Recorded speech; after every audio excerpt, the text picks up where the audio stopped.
విద్యార్థులు ఇంటర్న్షిప్స్ ని శాశ్వత ఉద్యోగ అవకాశాలుగా ఎలా మార్చుకోవచ్చు? It's a very good question అండి. 90% ఆఫ్ ద కేసెస్లో ఎక్కడైతే ఇంటర్న్షిప్ మనం చేశామో అక్కడే జనరల్గా ఫుల్ టైం పొజిషన్ వచ్చేస్తుంది జనరల్గా. కాబట్టి ఏంటి, ఈ 6 months ఇంటర్న్షిప్ పీరియడ్లో వాళ్ళు కష్టపడి వాళ్ళని వాళ్ళు ప్రూవ్ చేసుకోవాలి. ఓ నాకు ఈ స్కిల్స్ వచ్చు, ఇలా వచ్చు.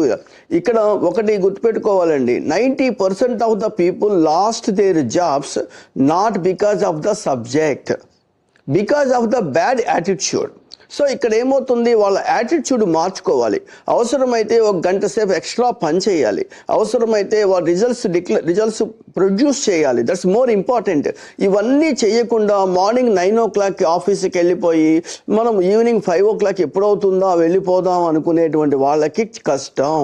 ఎందుకంటే వన్స్ అపాన్ ఏ టైమ్ హార్డ్ వర్క్ అనే పదం ఉంటుంది. ఇవాళ హార్డ్ వర్క్ అనే పదం లేదండి, ఈరోజు స్మార్ట్ వర్క్ అనే పదం ఉంటుంది. ఆ స్మార్ట్ వర్క్ అనేటువంటిది ఏమవుతుంది, everybody think about results.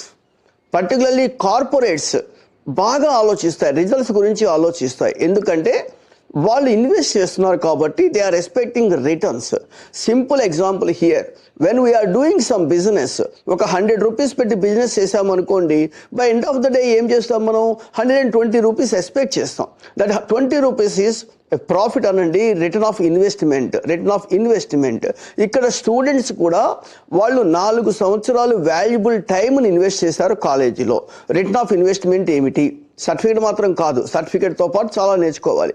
Corporates ప్రతి నిమిషము ఆలోచించేది ఒక్కటే, రిటర్న్ ఆఫ్ ఇన్వెస్ట్మెంట్. మనకి ఈ పిల్లవాడు అంటే ఈ స్టూడెంట్ ఎసెటా లయబిలిటీనో చూస్తారు. ఎసెట్ ఏ కంపెనీ అయినా సరే లయబిలిటీస్ని ఎసెట్స్నే ఉంచుకుంటాయి. సో కాబట్టి he wants to prove, oh myself is a very big asset to your organisation. అది ప్రూవ్ చేయగలగాలి. చేసినప్పుడు ఖచ్చితంగా అడ్వాంటేజ్ ఉంటుంది, ఖచ్చితంగా అతను లైఫ్లో సక్సెస్ అవుతాడు. 90% ఆఫ్ ద కేసెస్లో ఎవరైతే ఇంటర్న్షిప్ చేస్తారో వాళ్ళకి 90% ఆ కంపెనీలో పర్మనెంట్గా వచ్చే అవకాశం ఖచ్చితంగా ఉంటుంది.